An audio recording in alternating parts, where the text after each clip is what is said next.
तर विद्यार्थी मित्रांनो, 12वीच्या इयत्तेमध्ये आपलं स्वागत आहे. तर आता आपण या व्हिडिओमध्ये प्रकरण 8 पाहणार आहोत. शेवटचं प्रकरण आहे 12वीचं. ओके, स्वरूप व व्याप्ती. हे भूगोलाची जे काही स्वरूप आणि व्याप्ती आहे त्याच्याबद्दल हा शेवटचा पाठ आहे.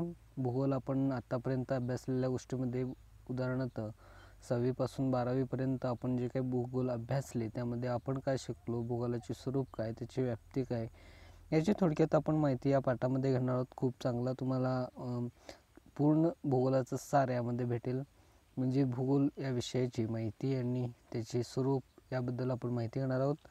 तर मागचे व्हिडिओ मी टाकलेत, तुम्ही पाहिलं नसेल तर पाहून घ्या.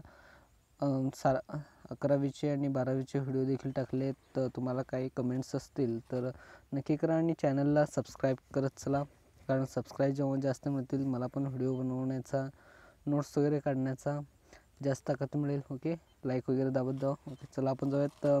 तुम्ही पुस्तक समोर ठेवू शकता, कारण मी स्क्रीनवर शेअर करू शकत नाही. ओके, तर या ठिकाणी पान नंबर 75 पाहू शकता तुम्ही. थोडी आठवण आहे या ठिकाणी. म्हणजे थोडक्यात तुम्हाला या ठिकाणी आपण जे काही पृथ्वी आहे यामध्ये कोणकोणत्या गोष्टीचा अभ्यास केलो आहे त्याच्याबद्दल या ठिकाणी थोडक्यात माहिती दिली आहे, खाली स्पष्टीकरण दिलं आहे. या दोन्ही गोष्टी आपण पाहूयात. पहिला थोडी आठवड्यात जो काही पॅराग्राफ आहे तो पाहूयात आणि खालचा तक्ता आहे तो देखील पूर्ण करण्याचा प्रयत्न करूयात आपण. ओके विद्यार्थी मित्रांनो, म्हणजे तुम्ही भूगोल विषयाचा अभ्यास इयत्ता 3री पासून परिसर अभ्यासातील एक भाग म्हणून, इयत्ता 6वी पासून सामाजिक शास्त्रातील एक भाग म्हणून आणि इयत्ता 11वी पासून स्वतंत्र विषय म्हणून केलेला आहे. म्हणजे तुम्ही 3री पासून अभ्यासलेला आहे, परंतु 6वी विषय मला वाटतं तुमच्या तुकडीला, म्हणजे तुम्ही आता 12वीला असाल म्हणजे 6 वर्षा पाठीमागे तुम्हाला 6वी पासून वगैरे भूगोल असेल. त्यानंतर आता जो काही बदल झालेला परिसर अभ्यास आहे या पुस्तकामध्ये देखील 3रीच्या त्या ठिकाणी भूगोलाचा अभ्यास दिलेला आहे. त्यानंतर 6वी पासून तुम्हाला सामाजिक शास्त्र म्हणून एक हा विषय होता. त्यानंतर 11वीला तुम्हाला सेपरेट पुस्तक पण आहे, विषय पण आहे, हे तुम्हाला माहिती असतील. या ठिकाणी थोडक्यात समरी दिलेलं आहे. आपण ज्या ग्रहावर राहतो तो म्हणजे पृथ्वी, सर्वांनाच माहीत आहे, तुम्हाला माहीत आहे. तुम्हाला या गोष्टी 6वी 5वी 3रीमध्ये वगैरे शिकला असेल तुम्ही. पृथ्वी ग्रहाच्या अभ्यासाच्या सुरुवात तुम्ही इयत्ता 3रीमध्ये दिशांच्या अभ्यासापासून केली आहे. त्यानंतरच्या शालेय वर्षात तुम्ही अनेक भौगोलिक संकल्पना शिकल्यात. भौगोलिक संकल्पना तुम्ही देखील शिकल्यात, त्या ठिकाणी खाली देखील लिहिलेत. वाटल्यास तुम्हाला तुम्ही आतापर्यंत शिकलेल्या भौगोलिक संकल्पना आठवा आणि त्यांची यादी तयार करा. तसेच खाली दिलेल्या तक्त्यातील घटकानुसार त्याचे वर्गीकरण करा. आता या ठिकाणी तुम्ही जे काही शिकले त्या ठिकाणी घटक दिले आहेत. मला वाटतं 6 घटक आहेत आणि त्यानंतर त्याच्यामध्ये आपण काय काय शिकलो याच्याबद्दल थोडक्यात या ठिकाणी वर्गीकरण करायचं आहे. तक्ता पूर्ण करण्याचा प्रयत्न करायचा आहे. तुमच्या माहितीसाठी प्रत्येक घटकातील एक संकल्पना उदाहरणं दाखल सोडून दिली आहे. आता तुम्हाला वाटल्यास मी थोडं मागं जातो, ते पुस्तक जरा साईडला ठेवा. त्यानंतर मला वाटतं पहिल्यांदा तुम्ही पृथ्वी कसा आहे, गोल आहे, अंडाकृती आहे, पृथ्वी बाजूचे ग्रह आणि पृथ्वीभोवती जे काय आहे त्याच्याबद्दल थोडक्यात माहिती घेतला तुम्ही. त्यानंतर पुढच्या इयत्तेमध्ये थोडक्यात पृथ्वीवरती कोणकोणते घटक आहेत त्याबद्दल माहिती घेतलात. त्यानंतर पुढच्या इयत्तेमध्ये पृथ्वीभोवती कोणकोणते वातावरण, जलावरण, कोणकोणते जंगल इत्यादी आढळतात त्या गोष्टीचा अभ्यास केला. त्यानंतर अशा जो काही त्यानंतर मला वाटतं विविध गोष्टींचा तुम्ही अभ्यास केला. त्यानंतर विषुववृत्त, त्यानंतर प्राणी, भूमी इत्यादी गोष्टी, त्यानंतर भूकंप का होतो किंवा ज्वालामुखी इत्यादी नैसर्गिक आपत्तीचा अभ्यास केलात. त्यानंतर पुढच्या इयत्तेमध्ये तुम्हाला मला वाटतं 11वीला वगैरे तुम्हाला भूस्खलन, त्यानंतर अशा विविध गोष्टींचा, किंवा एखादी ज्वालामुखी झाल्यावर त्या ठिकाणी कोणकोणते भौगोलिक आकार बदलतात, त्यानंतर एखादा महापूर आला किंवा त्यानंतर एखादा डोंगर कोसळणे इत्यादी मोठ्यापासून छोट्या छोट्या गोष्टीचा अभ्यास करत आपण भूगोलाच्या शेवटी आलो. म्हणजे हा जो काही सिलेबस आहे तो या ठिकाणी तुमचा संपणार आहे. म्हणजे भूगोलाची सर्व माहिती मला वाटतं 6वी ते 12वीच्या अभ्यासक्रमामध्ये तुम्हाला टोटली दिलेलं आहे. तुम्ही हे अभ्यासलंच असेल. तुम्हाला थोडक्यात मी समरी सांगितलं, म्हणजे पृथ्वी तुम्हाला आधी सांगितलं, त्यानंतर पृथ्वीतील काही घटक सांगितले. घटक सांगत तुम्हाला त्याच्याबद्दल सर्व काही माहिती आहे भूगोलाबद्दल ते सर्व त्या ठिकाणी सांगण्याचा प्रयत्न केलेला आहे. पाहूयात आपण खालील तक्ता क्रमांक 8.1 पुस्तकाकडे या. ओके. शिलावरणाशी संबंधित आणि जलावरणाशी, वातावरणाशी, जीवावरणाशी, मानव आणि त्यांच्या क्रियांशी संबंधित इतर संकल्पना. आता इतर संकल्पनामध्ये नकाशा वगैरे अशाच प्रकारे जे काही तक्ते आहेत ते पूर्ण करायचं आहे या ठिकाणी. शिलावरणाशी संबंधित तुम्हाला शिलावरण माहिती असेल, जमिनीचा भाग. त्यानंतर त्यामध्ये कोणकोणते भाग आढळतात त्या ठिकाणी उदाहरणात पर्वत दिलं आहे, तुम्ही खाली लिहू शकता, वाटल्यास नोट करा. हिमालय, मैदाने, टेकडे, वाळवंट, मृदा इत्यादी. त्यानंतर जलावरणाची संबंधित, आता जलावरण म्हणजे पाण्याचा जो काही भाग आहे तो. त्यानंतर त्याच्यामध्ये महासागर तर आहेत, बर्फाच्छादित प्रदेश आहे, सरोवरे आहेत, नद्या आहेत, महासागर आहे, जलप्रणाली आहे इत्यादी. ओके. खाली अजून 2 तुम्ही ॲड करू शकता. आता वातावरणाशी संबंधित पाहूयात. वातावरणामध्ये हवामान आहे, या ठिकाणी धुके आहेत, वारे, हवा, पर्जन्य म्हणजे पाऊस देखील थोड्या प्रमाणात मध्येच येतो. पहा आता पाऊस कसा पडतो तो देखील तुमच्या एखाद्या इयत्तेमध्ये सांगितलेला आहे. पहा मला आठवत नाही, त्या ठिकाणी सांगितलेलं आहे, तुम्ही पाहू शकता वाटल्यास. त्यानंतर जीवावरणाशी संबंधित, जीवावरण म्हणजे जे काही जीव असतात त्यांच्यामध्ये या ठिकाणी दिलं आहे वनस्पती, त्यानंतर सूक्ष्मजीव, परिसंस्था, अन्नसाखळी इत्यादी तुम्ही लक्षात ठेवू शकता. त्यानंतर मानव आणि त्यांच्या क्रियांशी संबंधित शेती. तर तुम्ही मागच्या जर याला सोडून जर अलीकडे तक्ते पाहिले तर त्यामध्ये या ठिकाणी शिलावरण, जमीन आणि पाणी आणि वातावरण आणि जीवावरण हे 4ही गोष्टी जे आहेत ते पृथ्वीवर आहेत. म्हणून त्या गोष्टी या ठिकाणी दिल्या. या सर्व गोष्टी तुम्हाला समरी दाखवतील. पहा त्यानंतर आता मानव पाहूयात. मानव म्हणजे आपण काय काय केलो आणि त्यांच्या संबंधित जे काही भूगोल आहे त्याबद्दल देखील माहिती दिली आहे. या ठिकाणी शेती आहे, मानव हा शेतीवर अवलंबून आहे, हा भूगोलाचा एक घटक आहे. पण शेती. त्यानंतर व्यवसाय आहेत, काही उद्योग आहेत, वाहतूक आहे, वाहतूकमध्ये रोड वगैरे येतात, हे देखील एक जमिनीचा भाग आहे, मानव आणि त्यांच्या संबंधित क्रियांचे. त्यानंतर बंदरे आहेत, हे देखील तुम्ही लक्षात ठेवू शकता. ओके. इतर संकल्पनामध्ये नकाशा आहेत, त्यानंतर अशा गोष्टी तुम्ही लिहू शकता, उदाहरणार्थ नकाशा. त्यानंतर सॅटेलाईट, तुमचं कृत्रिम उपग्रह इत्यादी जे काही गोष्टी आहेत हेच देखील त्यामध्ये येतात. पहा त्यानंतर विविध गोष्टींचा तुम्ही देखील यामध्ये अभ्यास करताना इतर संकल्पना देखील वापरल्या आहेत. त्यानंतर हे तुम्ही पूर्ण करू शकता. मी काही सांगितले तर काही तुम्ही लिहू शकता. ओके. आता आपण जाऊयात भौगोलिक स्पष्टीकरणाकडे. ओके. आता भौगोलिक स्पष्टीकरण दिले, या ठिकाणी काय काय दिले पाहूयात. भूगोलाचा अभ्यास करताना तुम्ही पृथ्वीच्या प्राकृतिक पर्यावरणाबरोबरच मानवी क्रिया व त्यांच्या परस्परांशी असलेला संबंध अभ्यासले आहे. म्हणजे आपण प्राकृतिक घटक म्हणजे जे काही जमिनीवर आहे किंवा जमिनीच्या बाहेर आहे किंवा पृथ्वीच्या बाहेर आहे, सर्व गोष्टीचा आपण अभ्यास केलेला आहे. त्यानंतर मानव देखील हा देखील अभ्यास केला आहे, म्हणजे मानवाचा देखील त्या ठिकाणी विचार केलेला आहे. पहा पृथ्वीच्या भूपृष्ठाचे स्वरूप सगळीकडे समान नसून पृथ्वीकडे अनेक घटकांमध्ये वैविध्यपूर्ण वैशिष्ट्य आहे. आता पृथ्वीमध्ये अनेक घटक आहेत. पहा सर्वच ठिकाणी पाणी आहे असं नाही, सर्वच ठिकाणी जमीन आहे पण कसं आहे, टेकड्या आहेत, पर्वत आहे, पठार आहे इत्यादी गोष्टी देखील आढळतात.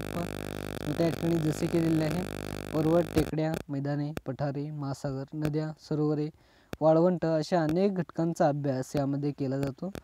याशिवाय भूगोलामध्ये जागतिक व स्थानिक पातळीवरील हवामानाचे आकृतिबंध, त्यांच्या वनस्पती जीवन व प्राणी जीवनावर पडणारा प्रभाव म्हणजे या ठिकाणी जे काही दिले आहे ते वरील जे काही सर्व घटक आहेत ते घटक आपण भूगोलामध्ये अभ्यासलेले आहे. पहा म्हणजे या ठिकाणी पृथ्वीवर आढळणारे घटक, पहा पर्वत, टेकड्या वगैरे. त्यानंतर याशिवाय जागतिक आणि स्थानिक म्हटले म्हणजे तुम्ही ज्या ठिकाणी राहता आणि जागतिक म्हणजे सर्व पातळीवर. त्यामध्ये देखील नद्या पाहिलो आपण वगैरे, नद्या, सरोवर, वाळवंट सर्वीकडे असतं, असं काही तुमच्याकडे असेल, काही जणांकडे नसेल, काही जणांकडे म्हणजे काही प्रदेशामध्ये. ओके. त्यानंतर मृदा आणि तिचे प्रकार इत्यादींचा अभ्यास केला. आता मृदाचे देखील प्रकार मला वाटतं 10वीमध्ये वगैरे पाहिले, 10वी 9वीमध्ये वगैरे, नाहीतर 11वीमध्ये वगैरे. त्यानंतर याशिवाय भूरूपाचे प्रकार, सागरतळ रचना, सागरी प्रवाह, क्षारता इत्यादींचाही अभ्यास भूगोल अभ्यासक करतात. भूगोल अभ्यासक म्हणजे जे भूगोलाचे अभ्यास करणारे आहेत. पहा ओके. परिणामी आपल्या सामाजिक व संस्कृतीमध्ये स्थळ व काळानुसार बदल झालेला दिसतो. आता सांस्कृतिक म्हणजे आता विविध उदाहरणं त्या ठिकाणी दिले. पहा वाटल्यास मी या ठिकाणीच उदाहरणं बघूयात. ही विविधता वस्त्या, वाहतुकीची जाळी, बंदरे, बाजारपेठा आणि इतरही अनेक घटकांच्या स्वरूपात दिसते. आता हे सर्व जे काही सांस्कृतिक घटक आहेत. पहा आता वस्त्या ही सांस्कृतिक पद्धतीने वसतात, म्हणजे त्या ठिकाणी एखाद्या ठिकाणी माणूस एकटाच राहू शकत नाही, त्याला अनेक मूलभूत गरज लागतात. मनुष्य समूहामध्ये राहण्याचा, तो सामाजिक जीवनामध्ये राहण्याचा पसंत करत असतो.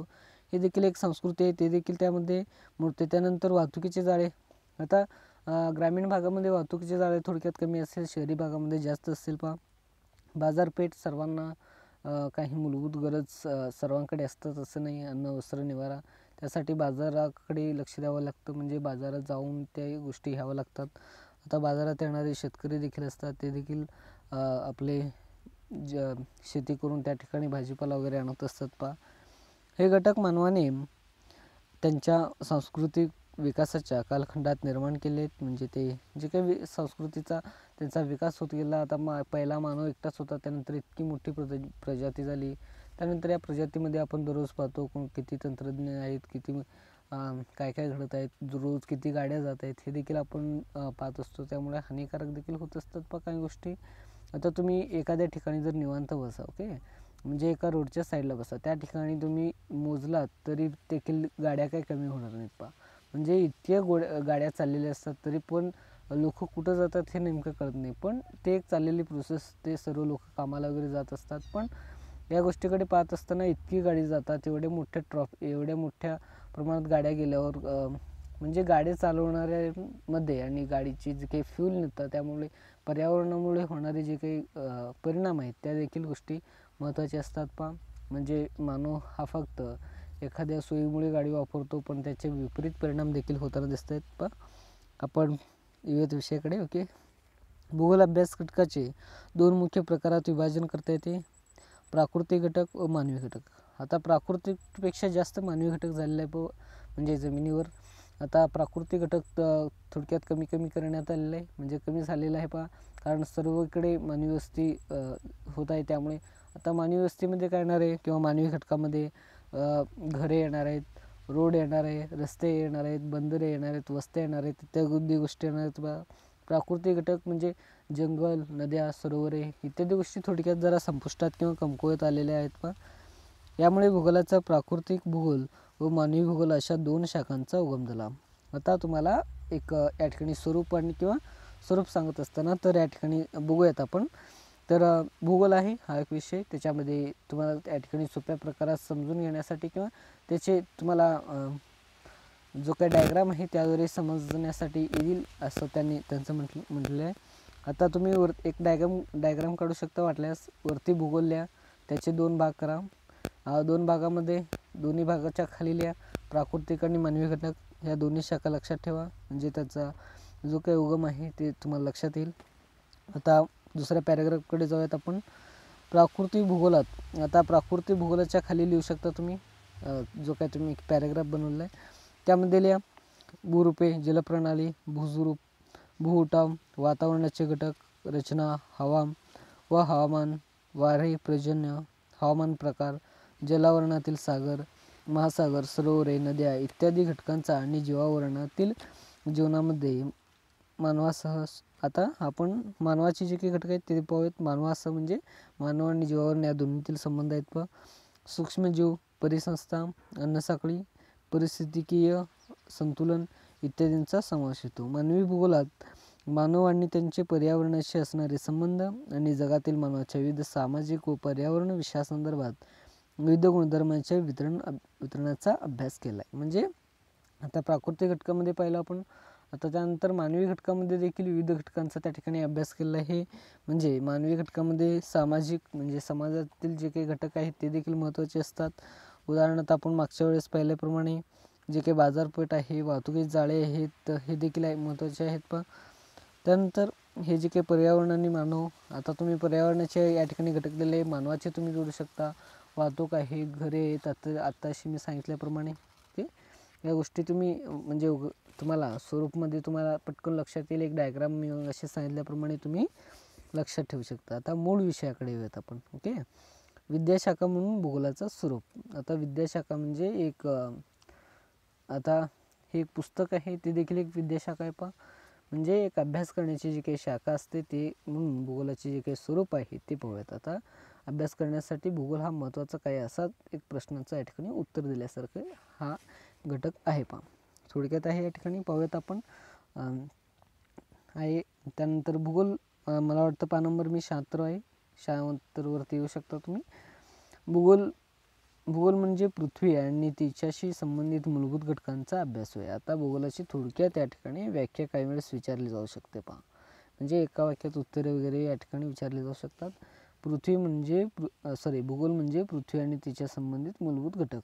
तुम्ही वाटल्यास असंच लक्षात ठेवू शकता की पृथ्वी आहे, भूगोलाचा अभ्यास करताना भू म्हणजे जमीन, गोल म्हणजे पृथ्वी. ओके, आता या भूगोलामध्येच तुम्हाला अर्थ आहे, पण तो थोडं गोल म्हणजे पृथ्वी लिहितो आपण, पृथ्वी आणि तिच्या संबंधित मूलभूत संकल्पना. ओके, भू म्हणजे जमीन लिहू नका, तर त्या ठिकाणी तिच्याशी संबंधित जे काही मूलभूत घटक आहेत हे असं लिहा. ओके, त्यानंतर पृथ्वीवर सदैव परिवर्तन होते व तिच्या प्राकृतिक व सांस्कृतिक पर्यावरणात विविधता आढळतो. भूगोल अभ्यासक या घटकांचे वितरण, त्यांचे प्रारूप व विविधतेचा अभ्यास करतात. जे काही भूगोल अभ्यासक आहेत पहा, भूगोलाचे अभ्यास करणारे तज्ज्ञ असतात, ते या ठिकाणी प्राकृतिक आणि सांस्कृतिक म्हणजे जे काही मानवाचे जे काही घटक आहेत त्या गोष्टींचा देखील त्या ठिकाणी अभ्यास करत असतात पहा. याशिवाय त्यामागील कारणमीमांसेचाही अभ्यास करतात, म्हणजे जे काही कारणे असतात ते देखील अभ्यासले जातात काही वेळेस. थोडक्यात वितरण आणि प्रारूप यांच्यातील कारणभाव जाणून घेणे हा भूगोल अभ्यासकांचा मुख्य हेतू असतो. वितरण म्हणजे आता एखादी गोष्ट आहे, म्हणजे घरे ते वितरण होत असतात, म्हणजे आता जास्त वितरण झाल्यामुळे त्या ठिकाणी मानवाची गर्दी देखील वाढत असते. त्यामुळे त्या ठिकाणी जे काही कार्य आहे ते कशा पद्धतीने चाललं पाहिजे आणि त्या कार्यामध्ये जे काही पर्यावरणाचा मुख्य हेतू आहे तो देखील त्या ठिकाणी कसा बघता आला पाहिजे, या गोष्टीचा देखील अभ्यास केला जातो पहा. आता उदाहरणार्थ पाहूयात. विविध प्रदेशातील विविध प्रकारची पिके, त्यांच्या अभ्यासातून ते विविध हवामान, मृदा, बाजारातील मागणी, तंत्रज्ञानाचा वापर इत्यादी घटकांचा सहसंबंध जाणून घेतो. आता उदाहरणार्थ राईस घेऊयात आपण. भाताला हवामान आणि मृदा ही वेगळी लागत असते. हवामान थोडक्यात जरी चांगले असले तरी पण कोकण भागामध्ये तुम्ही हवामान पाहिलं असेल, जाणून घेतलं असेल, त्या घटकामध्ये त्या ठिकाणी पाणी वगैरे जास्त असतं, जमिनीचा थोडा भाग असतो, म्हणजे जमीन 10 एकर 20 एकर असं जास्त नसते पहा शेतकऱ्यांची वगैरे. त्यामध्ये त्यांनी भात जर पिकवले तर त्या ठिकाणी बाजारातील मागणी आहे ते देखील महत्त्वाचे आहे. वाटल्यास तुम्ही बाजारातील मागणी हे अंडरलाईन करू शकता. आता मृदा, हवामान या गोष्टींचा हे भौगोलिक घटक झाले. आता बाजार हा मानवी घटक आहे, हे देखील महत्त्वाचे याच्यामध्ये आहे का? हो आहे. तर बाजारात मागणी असेल तर ते उत्पन्न घेऊन ते फायद्याचं होणार आहे का? नाही पहा. तंत्रज्ञानाचा वापर म्हणजे वाहतूक हा महत्त्वाचा गोष्ट आहे, हेच देखील एक तंत्रज्ञान आहे पहा. तंत्रज्ञान म्हणजे एक तुमच्यासाठी मॉडेल आहे. स्थळ, क्षेत्र किंवा भौगोलिक स्थान यांचाही अभ्यास भूगोलात करतात. तसेच प्राकृतिक अथवा मानवी भूगोलात घटक स्थिर नसून गतिशील आहेत. आता काही घटक आहेत ते काळानुसार वगैरे बदलतात पहा, या ठिकाणी दिलेलं आहे. उदाहरण या ठिकाणी दिले, तेच पाहूयात. एखाद्या ठिकाणच्या हवेच्या स्थितीत दीर्घकाळ अभ्यास करून साधारणतः 30 वर्षे आपण त्या ठिकाणचे हवामान ठरवतो. म्हणजे एखाद्या ठिकाणचे हवामान देखील काही काळानंतर बदलत असते, म्हणजे काही ठिकाणी भूरूपे देखील बदलतात. आता जो काही आपण प्रदूषण वगैरे वाढवल्यामुळे समुद्र जो काय आहे तो थोडक्यात वाढताना देखील दिसतो तुम्हाला. ओके, म्हणजे हे जे काही बदल आहेत ते देखील होत असतात पहा. काही काळातील भारताची किंवा जगाची लोकसंख्या, भूरूपाची निर्मिती किंवा पृथ्वीचे वय इत्यादी विविध घटकांचा संबंध कालमापनाशी अभ्यासल्याने भूगोल अभ्यासकांना त्याविषयी स्वारस्य असते. म्हणजे आता पृथ्वीचं त्या ठिकाणी वय देखील महत्त्वाचं आहे. पृथ्वी किती वर्षेपासून म्हणजे जन्म घेतला, म्हणजे जो काही त्याची निर्मिती झाली, त्यानंतर आता त्याची मानवाची प्रक्रिया आहे. आता सर्वजण उदाहरणार्थ मध्ये आपली जी काही लोकसंख्या आहे ती भटकली होती पहा, म्हणजे जास्त झाली होती, त्यामुळे आपण देखील कंट्रोल केलो. त्यामुळे कंट्रोल करणे हे गरजेचे आहे का? हो, गरजेचे आहे. कारण त्यामुळे त्या ठिकाणी लोकसंख्या अफाट झाल्यामुळे आता माणूस सर्व आता ते डायनोसॉरप्रमाणे होईल आपलं देखील. ओके, सर्व काय खायला वगैरे न भेटल्यामुळे आपण मरून जाऊ सगळे. त्यामुळे त्या ठिकाणी थोडीच लोकसंख्या आणि थोडाच विकास इत्यादी गोष्टी आणि पर्यावरण इत्यादी गोष्टीवर लक्ष ठेवणे गरजेचे असते पहा. म्हणजे आपण आधीच मानव आपण तंत्रज्ञ कितीही मोठं केलं तर ते खाऊ शकणार आहे का? नाही. त्यासाठी आपल्याला अन्नच लागतं आणि अन्न हे सर्वांना पुरवठा व्हावी एवढीच लोकसंख्या या ठिकाणी ठेवावी लागते. आता यासाठी मॅनेज कोण करणार आहे? आता तुम्ही घरोघरी जाऊन सांगणार आहेत का की 2च बाळ जन्माला पाहिजे किंवा एकच बाळ जन्मलं पाहिजे, 5-6 नको असं सांगणार आहे का? नाही. यासाठी राजकीय घटकाकडे जावं लागतं, म्हणजे सरकार वगैरे, गव्हर्नमेंट वगैरे विविध योजना वगैरे राबवत असतात. आता सर्वांस ते जे काही सरकारी कर्मचारी आहेत त्यांना हम दो हमारे दो ही योजना देखील चालवली आहे. हे याच्यासाठीच असतं. थोडक्यात तुम्हाला विषय जरा जास्त मोठा झाला होणे गरजेचे देखील आहे म्हणजे तुम्हाला समजून येईल की अशा प्रकारे भूगोल म्हणजे स्थळ आणि काळ यांचा अभ्यास होय. हे थोडक्यात दिलं आहे पण वरील जे काही गोष्ट आहे ती लक्षात ठेवा, म्हणजे वरील जे काही व्याख्या आहे. यामुळे भूगोलाची स्वरूप गतिशील बनते.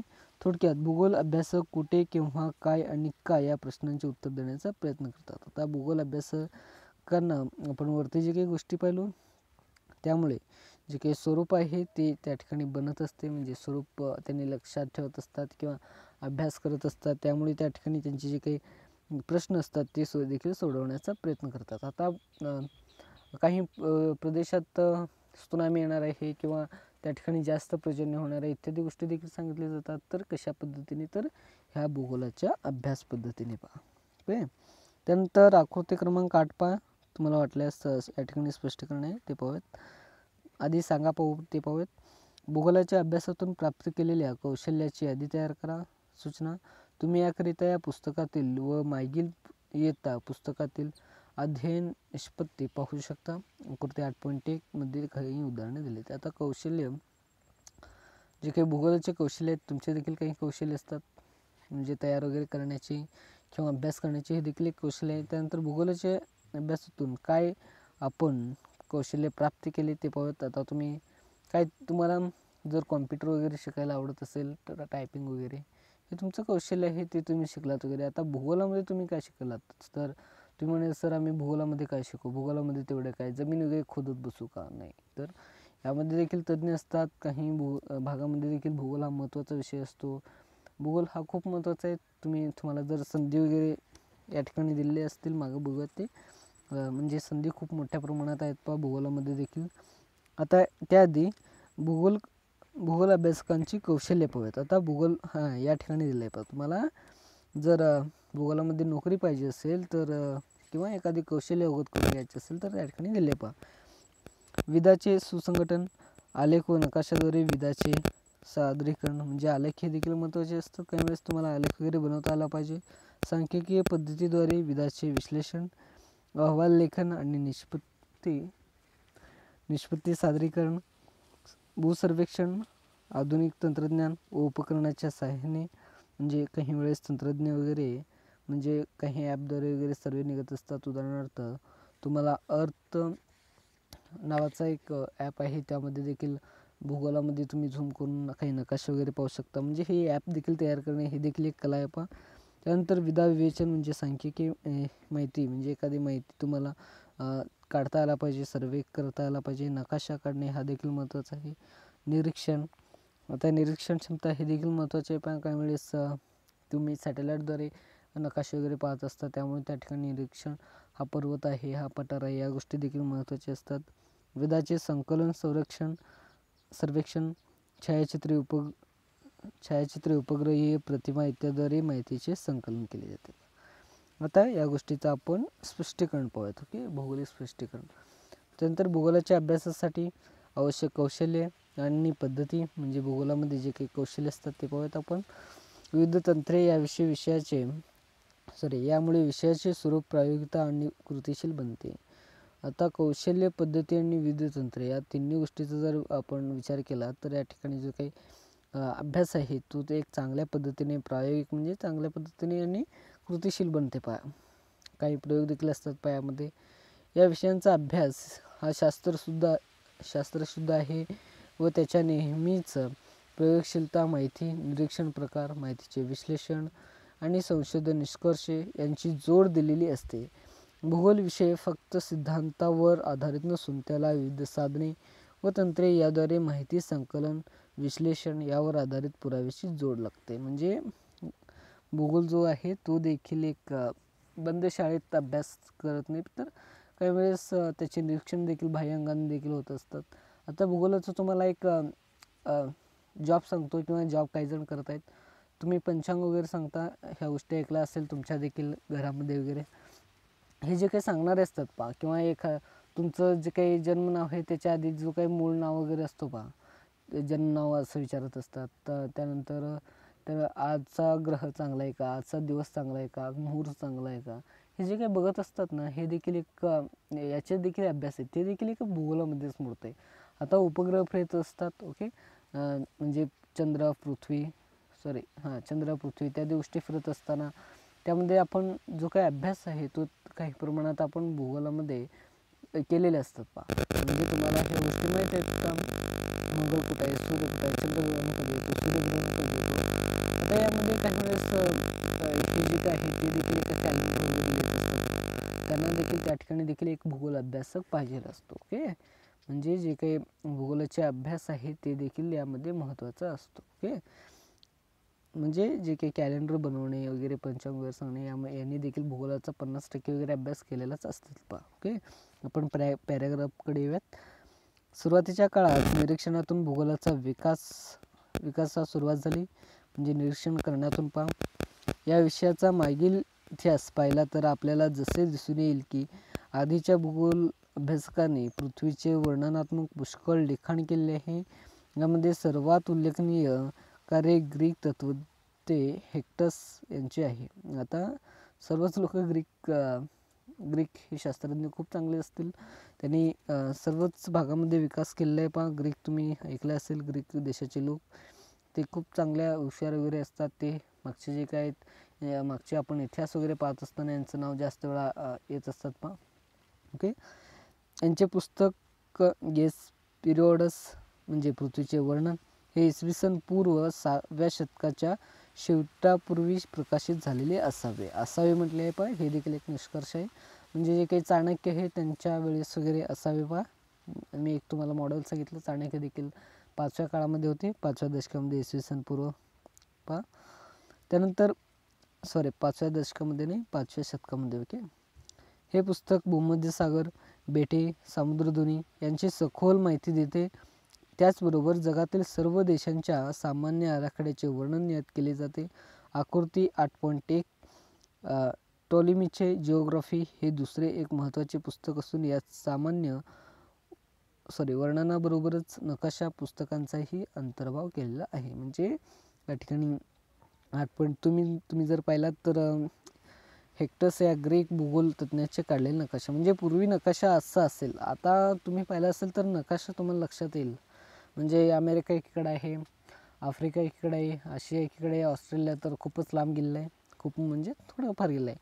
आता याचा तुम्हाला ह्या गोष्टी तुम्हाला माहिती आहेत, मॅप तुम्ही डोळ्यासमोर ठेवू शकता आणि ह्या चित्राकडे पाहू शकता तुम्ही.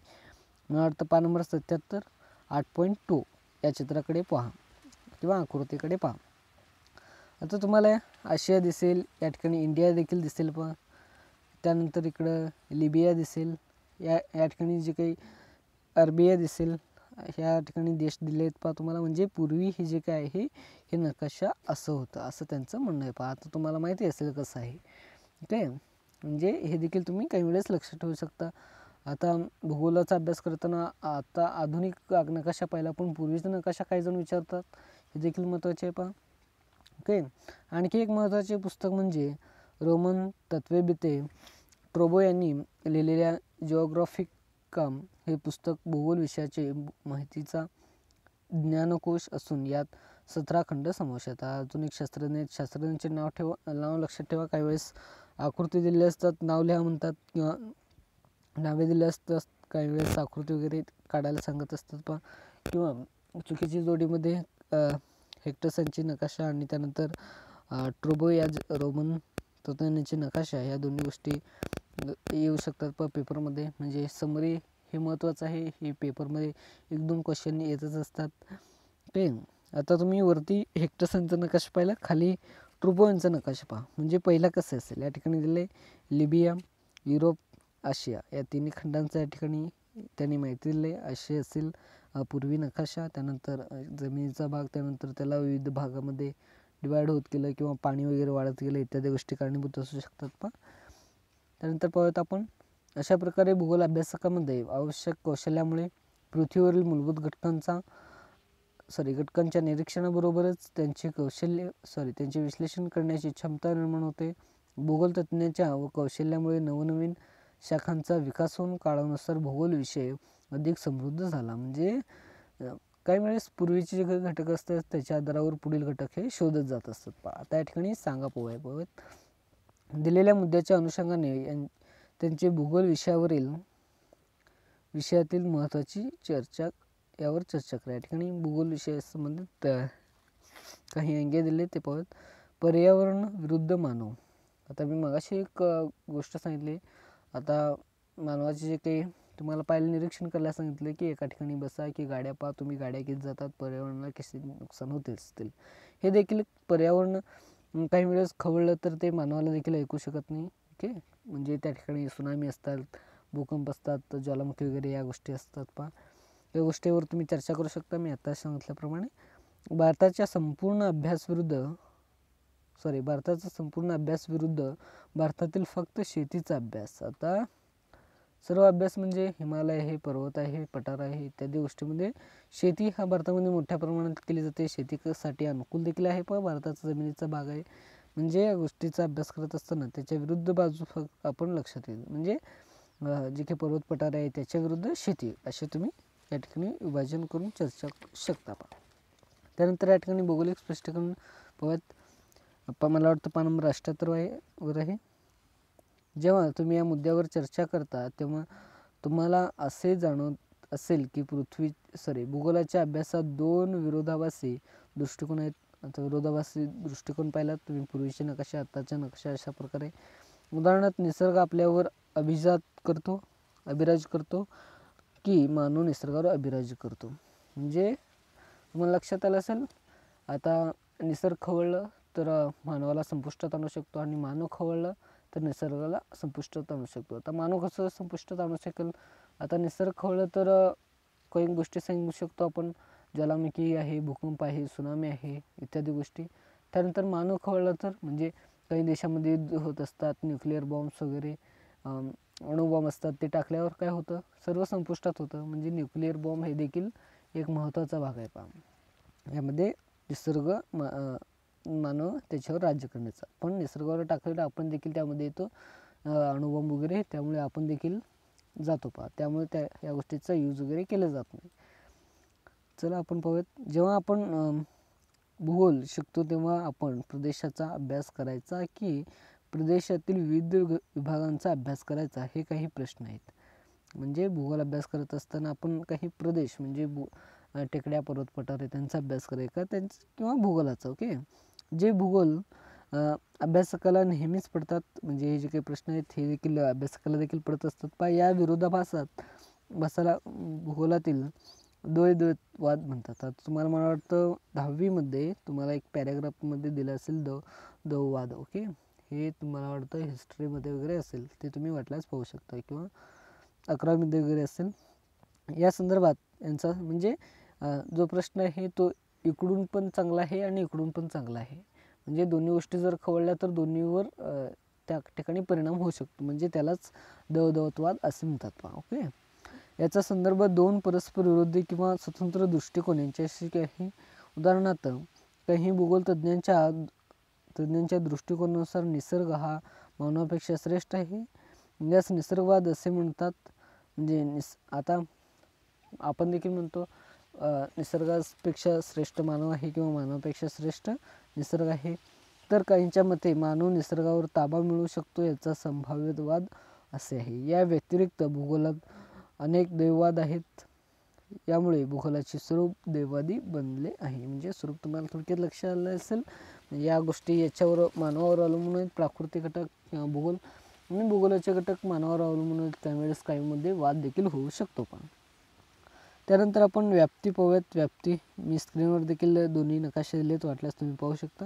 व्याप्ती आपण पुढच्या पाठामध्ये पाहूयात. व्हिडिओ मोठा होईल, तुम्हाला देखील जास्त वेळ कंटाळा येतो, त्यामुळे मी व्हिडिओ 2 भागामध्ये वगैरे करत असतो पण तुम्ही वाटल्यास पाहू शकता. तुमच्यासाठी मी विसरणार नाही, इम्पॉर्टंट क्वेश्चन आहेत पहा. इम्पॉर्टंट क्वेश्चन म्हणजे पूर्ण पाठातील तुम्हाला थोडक्यात समरी लक्षात यावी म्हणून हे त्या पूर्ण पाठामधील प्रश्न काढलेले आहेत पहा, म्हणजे शिकलेल्या जे काही आत्ताची. त्याच्यामध्ये पाहूयात इम्पॉर्टंट क्वेश्चन कोणकोणते आहेत. भूगोलाच्या शाखा स्पष्ट करा. शाखा तुम्हाला माहिती असतील, 2 शाखांचा आपण अभ्यास केला. भूगोलाचे स्वरूप सविस्तर माहिती आहे. दैनंदिन जीवनात भूगोलाचा कसा वापर होतो उदाहरणासह स्पष्ट करा.